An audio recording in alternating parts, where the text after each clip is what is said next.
Narinig mo na ba ang mga kwento tungkol sa mga haunted river crossings at lumang tulay sa Mindanao? Sabi ng mga lokal, hindi lang tao ang tumatawid doon. Minsan, may mga nilalang din.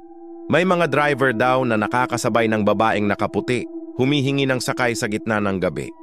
Pero paglingon nila sa salamin, wala na pala sa likod ng sasakyan.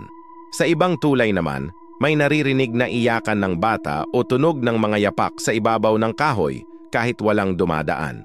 Isa sa pinakakilalang kwento ay tungkol sa isang tulay na itinayo sa ibabaw ng dating mass grave noong digmaan.